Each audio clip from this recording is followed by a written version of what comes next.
Aujourd'hui, on a une séance de renforcement des capacités de nos chefs de village. Après 2 séminaires pour les conseillers, il était tout à fait normal que nous renforcions donc les compétences de nos chefs de village. Je sais que depuis un certain temps, vous avez suivi peut-être un peu, il y a eu des plaintes comme quoi au niveau du conseil, les choses ne se passaient pas bien. Mais c'était pour que les gens comprennent qu'ils avaient un rôle, d'abord les conseillers, mais aujourd'hui les chefs de village. Parce qu'ils ne savaient pas, je pense que ceux qui ont suivi et qui vont suivre tout à l'heure vont se rendre compte qu'ils sont très contents donc de cette séance de formation. Ils ne connaissaient pas leur rôle, aujourd'hui ils le connaissent. Et je pense que c'est tout à l'honneur de la commune de Fandène. Nous l'avions promis aux populations et aujourd'hui nous y sommes en plein. C'est vrai, nous n'avons pas fait de lotissement jusque-là parce que nous voulions que les choses se fassent dans les règles de l'art. Nous n'avons aucun intérêt à gêner les gens dans leur vie de tous les jours. Nous voulons tout simplement qu'ils puissent vivre dans les meilleures conditions et c'est la raison pour laquelle nous avons privilégié donc la formation, l'acquisition de connaissances en ce qui concerne la gestion de conseil. Ce sont les chefs de village des 40 villages de la commune de Fandène. Ils sont pratiquement tous là, certains sont représentés, mais ils sont presque tous là, tous ceux qui ont pu venir.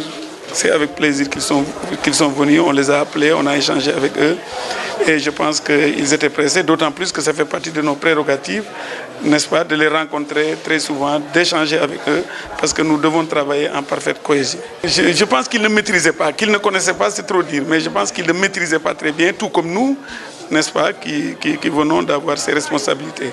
Je pense que c'est tout à l'heure, si vous voulez bien leur parler, ils vous diront exactement quels sentiments ils ont par rapport à ça. C'est vrai qu'il y avait avec l'acte 3 de la décentralisation, en fait, donc nous sommes aujourd'hui un centre principal, mais il y a eu quelques impairs.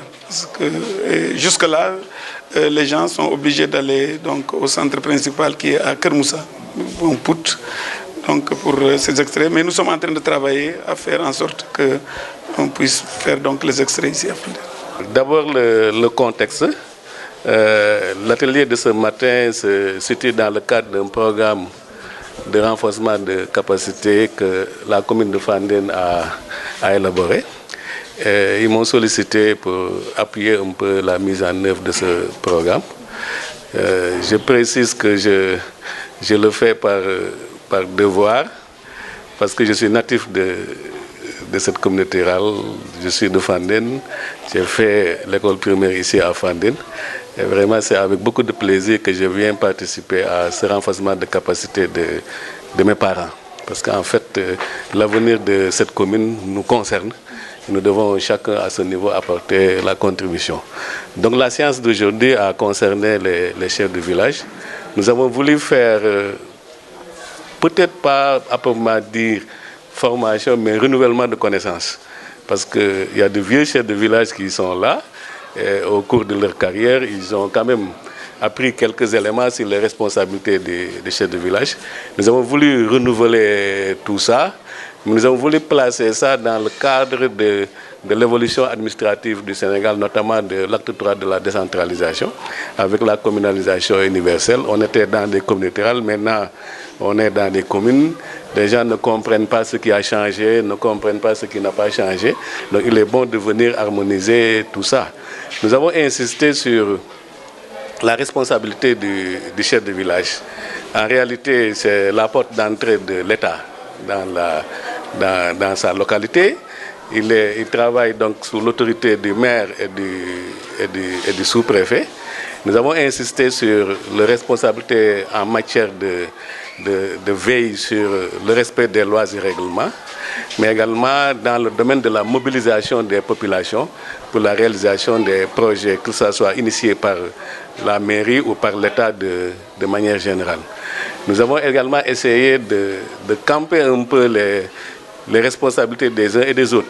Parce que vous allez dans un village, vous avez un conseiller rural, vous avez un chef de village, les gens ne s'y retrouvent pas forcément quel est le rôle de chacun de ces importants éléments. Et nous avons essayé de situer n'est-ce pas, les responsabilités de chacun, mais également insister sur la nécessité d'instaurer un climat de collaboration entre le chef de village et le conseiller rural, parce que nous estimons que c'est le gage du succès des missions des uns et des autres, et c'est dans l'intérêt des populations, parce que si le chef de village et le conseiller du village ne parlent pas le même langage, les populations auront des difficultés à se retrouver. En gros, c'est un peu le résumé de ce que nous avons fait aujourd'hui. Nous allons passer à la phase de questions-réponses pour un peu prendre en charge les préoccupations qui seront exprimées. Oui. Pour résumer, donc le chef de village est le représentant de l'État dans son village. Et à ce titre, il est chargé notamment de veiller à l'application des lois et règlements. Ensuite, veiller à l'application des décisions prises aussi bien par le maire que par les autorités locales. Ensuite, mobiliser les populations du village à chaque fois que de besoin. J'ai donné l'exemple d'un feu de brousse qui éclate dans une localité. Il appartient au chef de village de mobiliser les populations pour aller lutter contre ce feu de brousse. Donc c'est un peu ça. Lui, c'est l'État dans le village. C'est dans le village. Et donc, il est chargé de veiller à ce que toutes les politiques publiques soient bien comprises par les populations de son village et travailler à mobiliser en relation et en parfaite collaboration avec le conseil municipal, travailler à mobiliser les populations dans ce sens. On ne peut pas renforcer le pouvoir, les chefs de village ont suffisamment de pouvoir. D'abord qu'ils exercent le pouvoir d'abord.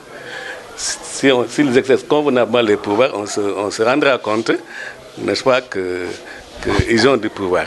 Maintenant, parfois, il faut vraiment, et ça il faut le reconnaître, il faut redorer le blason des chefs de village. Parce que dans une localité, il y a toujours beaucoup de leaders qui apparaissent. Bon, il y a les conseillers, il y a un président de groupement de producteurs, il y a d'autres leaders qui sont dans le village et chacun dans son domaine a des responsabilités. Et ce phénomène a parfois tendance à étouffer le chef de village au point qu'il pense que il n'a plus d'autorité. C'est pourquoi je suggérais au maire tout à l'heure, par exemple, que quand on rentre dans un village, on doit tout de suite identifier la maison du chef de village, pas par rapport à la beauté du bâtiment, mais au moins un drapeau national sur un toit, on sait que c'est le chef de village.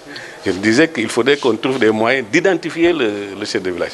Dans la masse des populations, si on n'est pas en mesure de savoir, voilà le chef de village, n'est-ce pas, ça peut poser des problèmes. Il faut qu'on trouve des signes distintifs, parce qu'en tant que chef de village, le chef de village est protégé par la loi.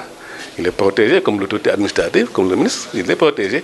Donc je pense qu'il faut peut-être plutôt parler de redorer le blason des chefs de village pour vraiment le remettre à leur place dans l'échiquier de l'administration. Oui, il faut convenir que de ce point de vue, des initiatives avaient été prises. La loi qui accordait des émoluments aux chefs de village est encore là. Bon, maintenant, dans l'application, c'est là qu'il y a quelques difficultés. Et je sais, je parle en connaissance de cause, que le dossier est en train d'être réagité, que vraiment le chef de village retrouve sa place. Je le disais en taquinant tout à l'heure qu'on ne trouve pas dans l'échiquier national quelqu'un qui a les pouvoirs d'un chef de village. Je disais en Wolof, il y a une neex moo koy fal, mais neexatuñu folliwu ko. Il bénéficie d'un certain nombre de protections. On n'enlève pas un chef de village pour un oui ou pour un non. Alors qu'un conseil, il a un mandat de 5 ans. Si c'est fini, si les gens ne sont pas contents, ils vont chercher d'autres personnes. Mais le chef de village, tant qu'il n'a pas commis de faute avérée dans l'exercice de ses fonctions, il est peut-être chef de village à vie. N'est-ce pas? Et ça, c'est un pouvoir. Et je disais aux gens que, vous voyez, le chef de village, il se trouve, le texte qui attribue les compétences au gouverneur, préfet et sous-préfet, c'est le même texte qui attribue les compétences au chef de village. C'est pour montrer l'importance pour l'État des chefs de village. Et ça, c'est historique. Bon, depuis la colonisation, les chefs de village ont joué toujours un rôle et qu'ils continuent à jouer, même au Sénégal. Donc, on est en train de réfléchir sur vraiment une revalorisation de la fonction du chef de village dans le contexte de l'acte 3 de la décentralisation. Vraiment, nous remercions l'opportunité qui nous est donnée ce matin, vraiment d'assister à un exposé, une communication du DAGAT sur le renforcement de capacités portant sur l'autorité du chef de village. Vraiment, il a passé en revue tous les contours concernant le chef de village, son choix, son profil, sa fonction, vraiment il nous a éclairés. Certes, nous savions quelque chose, mais davantage, nous en avons su aujourd'hui. Parce que vraiment, le maire, nous saluons aussi vraiment cette opportunité qu'il nous a donnée d'avoir en direct le Dagat du Sénégal, vraiment pour nous faire un renforcement de capacité. Nous en sommes vraiment sortis la tête bien remplie. On a maintenant une idée de ce qui nous attend sur le terrain. Les moyens peuvent être de deux ordres. Il y a les moyens pour la communauté, donc les intrants agricoles passent entre nos mains et nous les redistribuons donc aux populations. Maintenant, les moyens personnels, c'est le souhait. C'est le souhait, toute vie aurait aimé être plus aisée. En tout cas, si c'est possible par rapport à leurs moyens, ce serait mieux de nous donner en tout cas des émoluments pour que nous puissions faire la fonction, mais vraiment avec enthousiasme, même si jusque-là, nous le faisons bien. Alors donc, nous accompagner ne ferait que raffermir en tout cas les liens et nous permettre de bien remplir la mission. Chef de village yi ak conseil yëpp bëgg nañu tey parce que delluwaat nañu seen mbir ci cosaan ndax li xew te par rapport ak li jëkkoon a xew am nañu tuuti waroo nu ñuy fale chef de village lu war gor chef de village nu ñu ko war a fale ak nu ñu ko war a fulee loolu yëpp dafa leer ndax bu jëkk da nga daan nekk laman boo fi jógee sa doomu wutu la wala nga nekk doomu xalifa comme ni ñu ko waxee ci daara yi soo fi jógee sa doom ñëw wutu la léegi nag bu neexul dëkk bi itam loolu du sotti ndax il faut ñu xam kii mënal dëkk bi dara kii jëriñ dëkk bi ak kii jëriñoo dëkk bi xamee nañu ko léegi fonction bi nga xam ne moo dox diggante conseil rural bi ak chef de village xam nañu ko léegi parce que conseil bi ndawal chef de village bi la su duggee ci biir dëkk bi nag chef de village bi moo koy yilif mais bu génnee conseil bi moo toogal chef de village bi ca sees ba kon nag lu mu yónnee ci sees bi chef de village bi dina ko wax conseil bi lu mu jëlee ci conseil rural bi dina ko wax chef de village bi voilà kon nag coow suuf encore feeñ na ci biir ndax laman moo fi daan nekk di dogal di def lu ko neex léegi nag xam nañu ni décentralisation bi domaine national jox na ko conseil rural bi ba lu mu ci def it dina ko diisoo ak moom su leente ne kër yu ñuy may la wala tool wala ñuy dimbali jigéen ñi loolu yëpp chef de village bi ak conseil bi dinañ ci waxtaan ak mbooloo mi kon nag noonu wax dëgg yàlla lu ñu wax fii yëpp xanaa beesalaat la waaye am na ñu fi fekk am nañu bees it ñuy door a nekk seen fonction chef de village xëy na xamee wuñu ko noonu waaye ñun ñi nga xam ne yàgg nañu fi def nañu 45 ans ci chef de village li mu wax lépp jaar nañu fi ba jàll ba yegg si fii kon Léopold ñu ngi koy remercier ak maire bi ko fi indi sant nañu ko gërëm nañu ko. jumtukaay yi itam li méngoog wàllu jumtukaay yu béykat intrant yi luñ ci mën a am ci communauté rurale bi dinañu ko def bu dee jiwu bu dee machines yi ak lu mu mën a doon matériel bi gis nga xam ne communauté rurale bi la ñeel conseil ak maire bi ñoom ñoo ko dese waaye noonu saa bu ci jotee wala ñu war a béy ak lu mu ci mën a doon dinañu ci def lii seen warugar muy jiwu benn xeetu jiwu bu ne danañu ko am. loolu nag demeegul ni mu war parce que même président bi sax léeg-léeg mu bëgg a dem te du am lu ko yóbbu kon ñun suñu amee saret mbaa ñu am suñu tànk mbaa lu ñu am rek ñu demee ko en attendant te di ko jowti itam ndax man maa ngi ni bi may ñëw benn oto ma ni te maa ngi bëgg a dellu te amaguma lu ma yóbbu te xam naa ni yéeneem ak pas-pasam ëpp na loolu waaye ay mayu ko waaye bu mbooloo amee otoom day daw li mu mën a daw ko néew même auto administration la waaye xàmmewu ci baadoo la ak buur lu mu ci mën dana ko def